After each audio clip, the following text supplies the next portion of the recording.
Bismillahirrahmanirrahim. Assalamualaikum warahmatullahi wabarakatuh.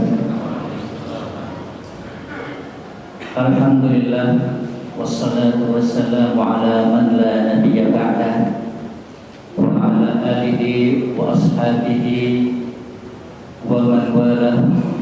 La haula wa la quwwata illa billahi, amma ba'd. Rabbi shrah li sadri wa yassir li amri wahlul 'uqdatam min lisani yafqahu qawli. Allahumma 'allimna ma yanfa'una wanfa'na bima 'allamtana wa zidna ilman yanfa'una innaka antal 'alimul hakim. Bapak-bapak, ibu-ibu, saudara-saudara sekalian, as-shaimun was-shaimat wal muqtatifun wal muqtafikat. Suatu hal yang sangat patut untuk kita syukuri bersama ketika Allah Ta'ala masih berkenan memberikan hidayah kepada kita dan juga memberikan kesempatan kepada kita untuk berada di 10 terakhir hari-hari bulan suci Ramadan. Sungguh sangat tidak terasa kita rasakan. Baru pada tanggal berapa kemarin, tanggal 12 ya, 12 Maret kita memulai puasa Ramadan. Sekarang ternyata kita sudah masuk pada hari yang ke-21. Sungguh sangat cepat sekali hari-hari itu berlalu. Maka di antara salah satu rasa syukur kita kepada Allah Subhanahu wa Ta'ala sebagai zat yang maha memberikan rezeki dan anugerah-anugerahnya kepada kita semua, mari kita bersama-sama mengoptimalkan untuk mengisi Ramadan ini dengan ibadah-ibadah yang paling atau yang terbaik yang dapat kita lakukan bersama. Sehingga harapannya ketika nanti kita keluar dari bulan suci Ramadan dan mendapatkan salah satu keutamaan pada 10 malam atau 10 hari terakhir berupa sesuatu yang sangat kita cari, berupa keutamaan Lailatul Qadar, Allah Ta'ala berkenan untuk memberikannya kepada kita semua. Amin ya rabbal alamin. Salawat berikan salam semoga tetap tercurahkan kepada Nabi kita Nabi Muhammad sallallahu alaihi wasallam dan kepada kita semua sebagai umatnya yang terus berupaya semaksimal mungkin untuk dapat hidup di bawah naungan sunnah Rasul sallallahu alaihi wasallam. Allahumma shalli ala Muhammad wa ala ali Muhammad. Selanjutnya, alhamdulillah, alhamdulillah, bapak-bapak dan ibu sekalian yang dirahmati Allah. Saat ini kita berada di suatu masjid yang sedemikian megahnya ini, sedemikian nyamannya kita tempati sebagai sarana untuk kita beribadah. Tentu menjadi suatu hal yang patut untuk kita berikan berupa untayan doa kepada pihak-pihak yang telah berjasa untuk mewakafkan lahan dan juga untuk pembangunan masjid yang sangat mulia ini, terkhusus kepada Allahyarham Haji Usman yang dengan segala pengorbanan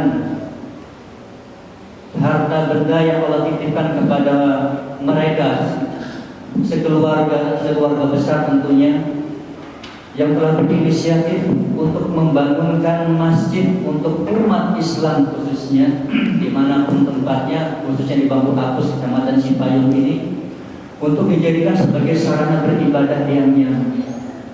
Harapannya semoga beliau Allah yarham, tetap Allah limpahkan pahala kepadanya, Allah berikan maghfirah yang luas sehingga kuburnya Allah jadikan raudhah min riyadil jannah. Amin ya rabbal alamin. Begitupun pihak-pihak keluarga yang telah diamanahkan untuk mengelolanya.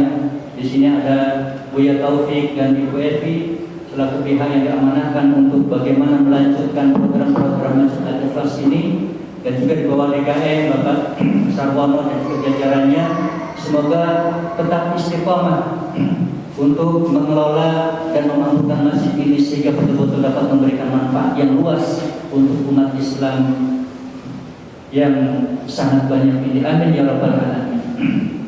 Bapak-bapak dan ibu sekalian yang dirahmati Allah, pada kesempatan hari pertama dalam iktikaf kita ini, mari bersama-sama kita bermudzakarah, memurojaah ataupun mengkaji kembali apa itu iktikaf dan kenapa kok kita itu dianjurkan atau disunahkan untuk melakukan iktikaf khususnya pada 10 hari terakhir di bulan suci Ramadan. Ini saya bawakan satu buah buku yang banyak menjadi rujukan kalangan umat Islam di dunia ini dan merupakan salah satu pembahasan kitab fikih yang mudah-mudahan dirasakan ringan untuk dipahami, yaitu buku Fiqh Sunnah untuk yang ditulis oleh Syekh Sabiq rahimahullah ta'ala. Yang pertama, dalam bab saum, beliau Syekh Sabiq rahimahullah ta'ala memberikan salah satu maklumat tentang Lailatul Qadar, di mana beliau menyebutkan fadluha Lailatul Qadri afdalul layalis sana. Lailatul Qadar itu menjadi malam yang paling mulia, yang paling utama dari malam-malam 1 tahun yang kita akan lalui. Sehingga kalau Rasul mengatakan Sayyidul Ayyam Yaumul Jum'ah, betul, memang penghulunya hari merupakan hari Jumat dalam sepekan. Tapi kalau dari 365 hari itu kemudian kita ambil salah satu sebagai malam yang terbaik, itu sudah pasti itulah Lailatul Qadar. Sebagaimana Allah Ta'ala berfirman, Inna anzalnahu fi Lailatul Qadar. Sesungguhnya kami telah menurunkan Al-Quran pada Lailatul Qadar. Wa ma adraka ma Lailatul Qadar, tahukah kamu apa itu Lailatul Qadar? Lailatul Qadar khairun min alfi syahr. Lailatul Qadar itu digambarkan oleh Allah Subhanahu wa ta'ala, keutamaannya itu lebih baik daripada 1000 bulan. Khairun min alfi syahr. Di mana salah satu faedah yang Allah berikan pada malam tersebut adalah tanazzalul malaikatu waruhu fiha, di mana malaikat-malaikat Allah itu pada turun. Allah di sini bukan mengatakan tanzilul malaikah dari kata-kata turun, tapi dengan ada penekanan tanazzala ya tanazzal, turunnya itu seperti ngantri berebut. Selain itu penghulunya malaikat, ketuanya malaikat waruh yaitu Jibril alaihissalam, itu pun turun ke muka bumi untuk menemui orang-orang yang sedang beribadah. Apa yang mereka lakukan? Salamun hiya hatta matla'il fajr. Memberikan salam, menyampaikan doa, beristighfar, bersolawat untuk umat Muhammad sallallahu alaihi wasallam sampai kapan? Hatta matla'il fajr. Sampai adzan subuh dikumandangkan. Dialah waktu fajr. Adapun kapan toh datangnya Lailatul Qadar, itu tentu menjadi rahasia Allah. Ya, itu kesemuanya menjadi rahasia Allah. Walaupun ada petunjuknya, Rasul Shallallahu Alaihi Wasallam menganjurkan untuk mencarinya di malam-malam ganjil di 10 malam terakhir bulan suci Ramadan. Ada yang 21, 23, 25, 27 dan sampai dengan 29. Tapi itu sekarang menjadi hal yang sangat unik. Ya, ini perlunya kenapa kita beriktikaf, apalagi memang pada tahun ini kita menjumpai awal puasa itu berbeda.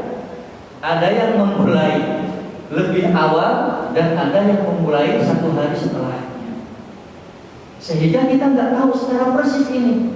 Ini malam 21 bagi yang puasanya tanggal 12 ya, dan malam 22 bagi yang sebelumnya.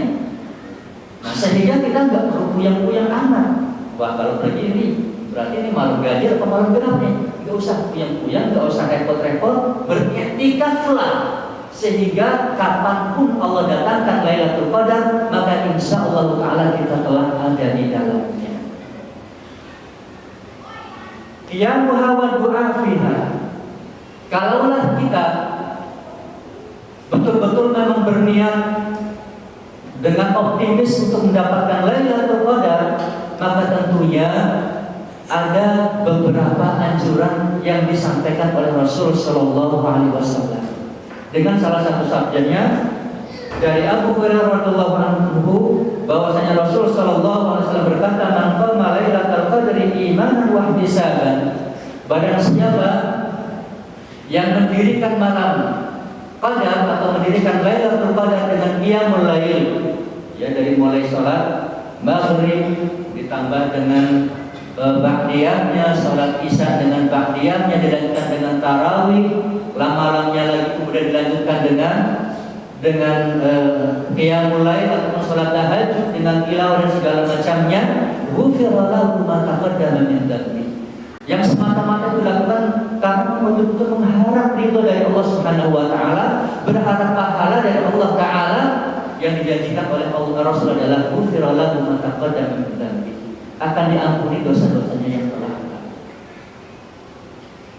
Ada doa yang sangat dianjurkan oleh Rasul Shallallahu Alaihi Wasallam untuk kita panjatkan, kita baca sebanyak-banyaknya pada malam-malam terakhir bulan Ramadan adalah dalam suatu hadis yang sahih dikatakan, ini dari Aisyah radhiyallahu anha ummul mukminin.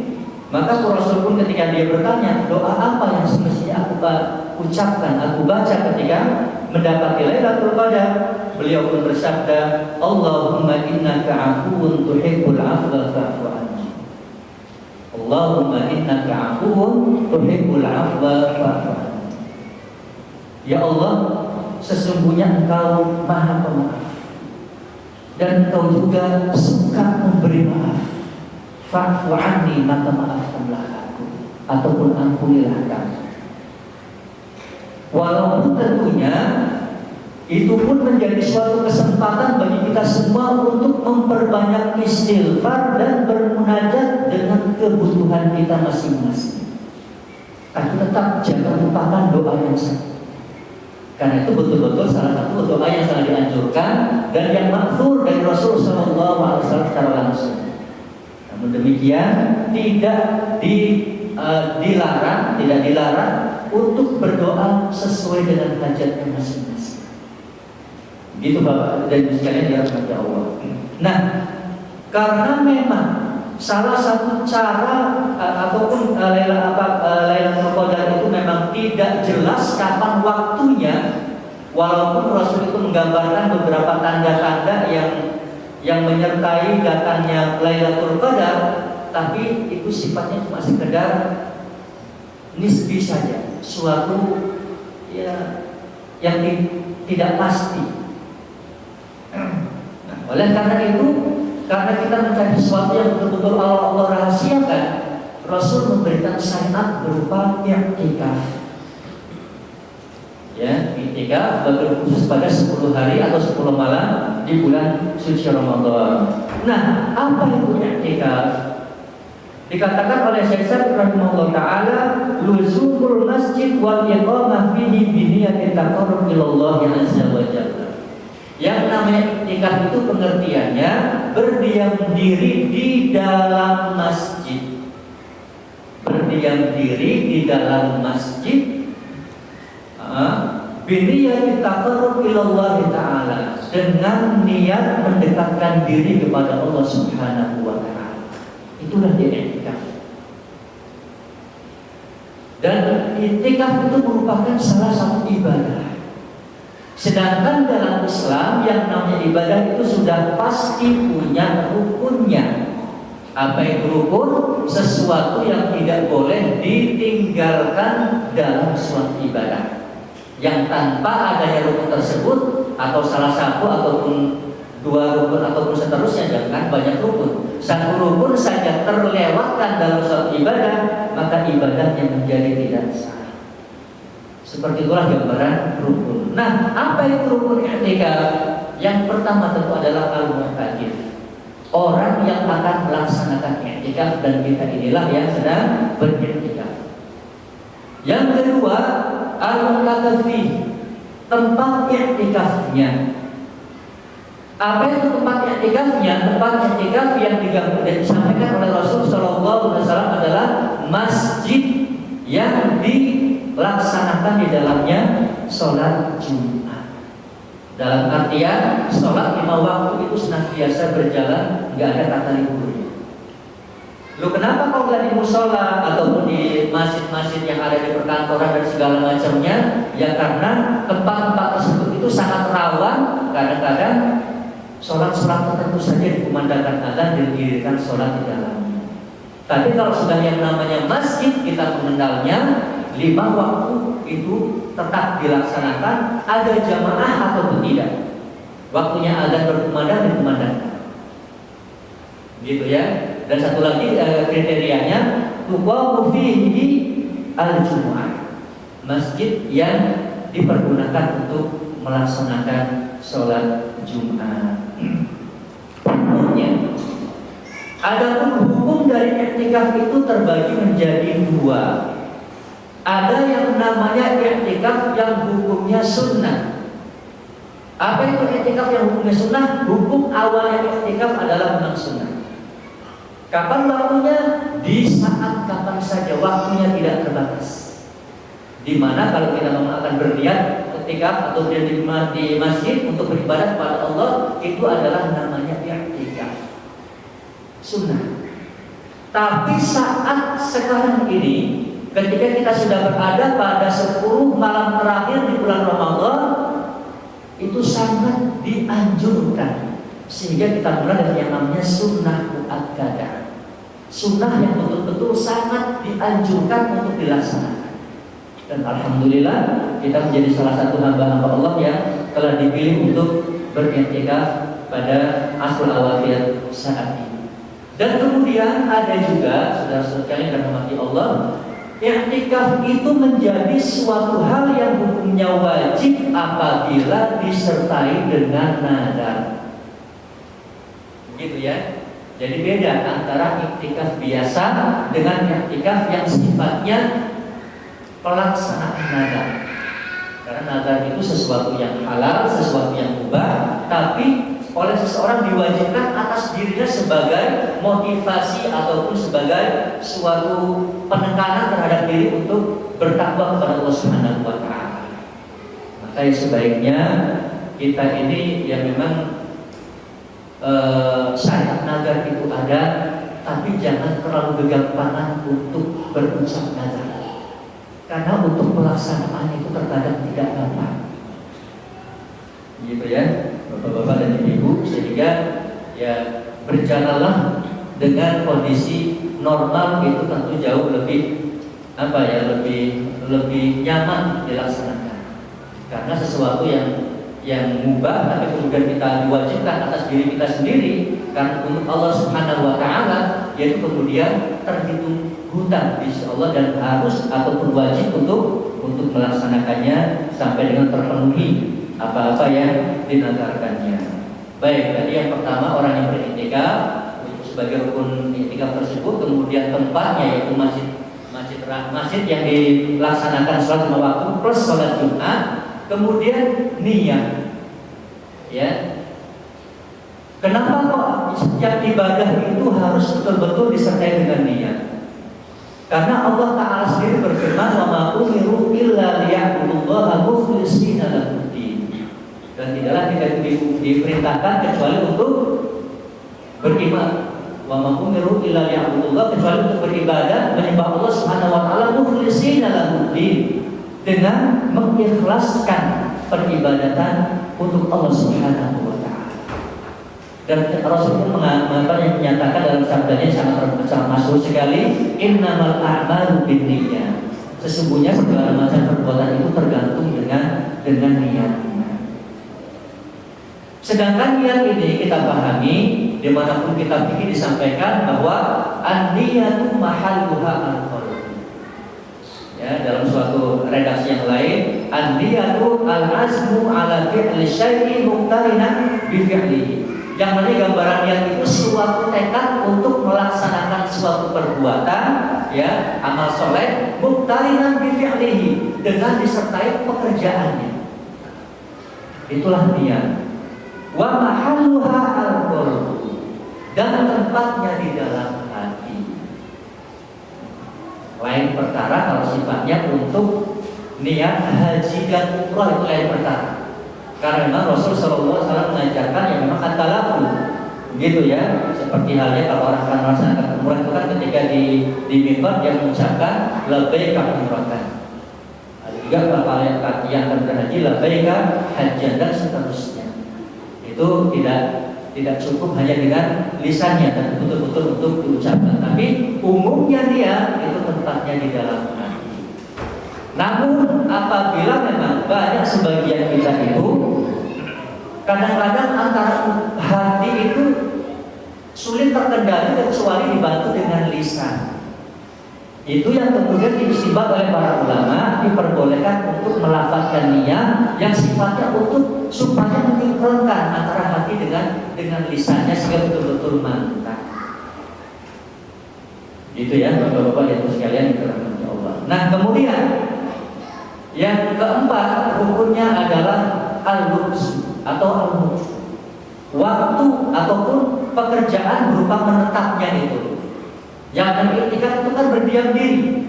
Jadi keempat-empatnya itu harus berjalan. Yang iktikaf ada, tempatnya ada, niatnya ada, dan juga ya, berdiam diri juga dilakukan. Gitu ya. Kalau tiganya ada nih, masjidnya ada, orangnya ada, sudah niat, tapi orangnya mah di jalanan, terus itu namanya bukan iktikaf. Dia harus berdiam diri dalam beberapa waktu yang telah ditentukan. Baik, itu 4 rukun dari iktikaf. Adapun syarat-syaratnya iktikaf itu apa? Bahkan syarat sahnya iktikaf itu yang pertama al-yakuna musliman. Ya, kenapa seorang muslim? Ya karena jelas yang ibadah itu tidak sah dilakukan kecuali oleh orang-orang yang muslim, telah mengucapkan 2 kalimat syahadat, mumayyizan, dan juga sudah mumayyiz. Tahulah apa itu mumayyiz, sudah sangat familiar itu bahasa tersebut mumayyiz. Berikutnya tahiran minal janabah wal haid wal nifas, dilakukan dalam kondisi suci dari hadas besar, baik dari junub, haid ataupun nifas.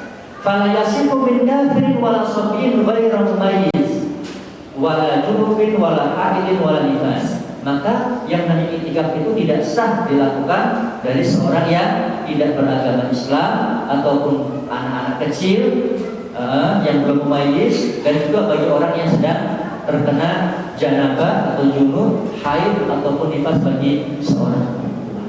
Kenapa? Yang namanya ibadah itu yang memang ada syarat sahnya dan ada juga rukun-rukunnya. Itu yang membedakan ibadah dengan lain ibadah. Kalaulah di dalam bulan suci Ramadan yang namanya iktikaf itu kan ya tentu identik dengan puasa, yaitu nggak jadi masalah lah ya, karena kita berada pada bulan suci Ramadan. Tapi kalau di hari-hari selain bulan Ramadan yang namanya iktikaf itu tidak identik atau tidak disyaratkan dengan berpuasa. Di luar bulan Ramadan kan Pak Bu ya, tapi kalau di bulan Ramadan siang harinya ya sudah pasti berpuasa. Ataupun kalau malam harinya ya kita belum pernah tahu atau belum pernah dengar yang namanya syariat puasa di malam hari. Baik, apa-apa saja yang diperbolehkan untuk diamalkan oleh orang-orang yang beriktikaf? Semua hal Ya, karena dari definisi tadi itu dikatakan taqarrub niat taqarrub ila Allah Ta'ala, maka semenjak kita itu berada di dalam masjid dan berniat untuk i'tikaf, maka sedapat mungkin kita itu memang fokus untuk hanya beribadah kepada Allah Subhanahu wa Ta'ala, baik ibadah yang wajib ataupun ibadah-ibadah yang sunnah. Begitu ya Bapak-bapak dan Ibu sekalian. Sampai-sampai ada i'tikaf itu kan ya memang kita untuk sementara itu fokus dari urusan fokus untuk beribadah dan menghindarkan diri dari urusan-urusan dunia.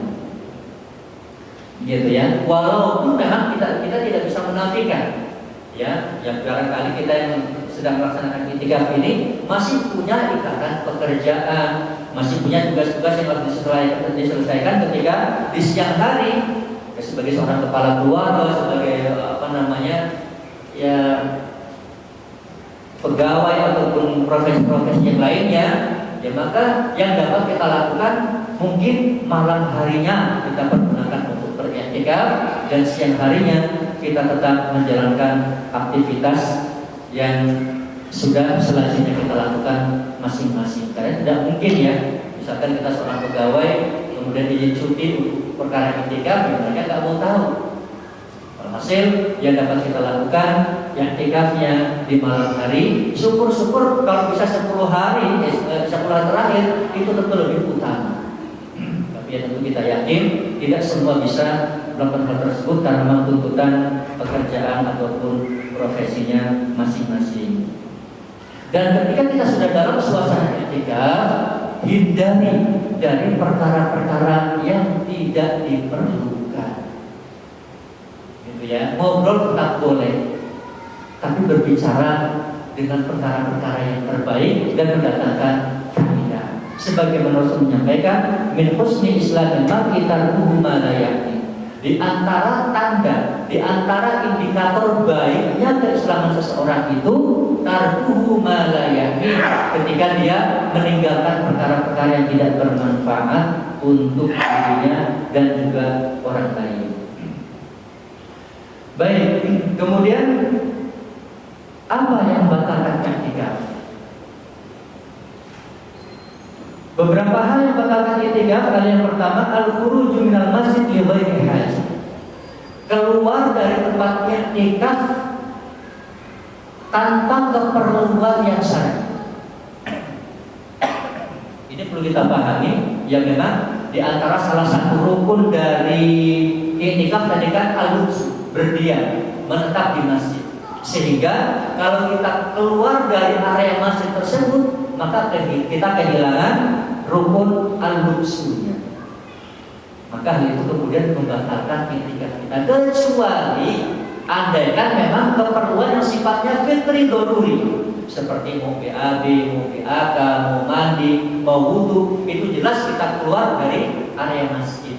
Tapi itu menjadi perkara yang memang lazim dilakukan dan memang kita menjadi kebutuhan untuk kita lakukan, sehingga hal itu tidak membatalkan i'tikaf. Tapi kalau keluar untuk urusan yang lain, maka hal itulah yang kemudian dikatakan membatalkan i'tikafnya. Keluar dari masjid tanpa kebutuhan yang syar'i yang tidak terkait dengan i'tikaf itu sendiri.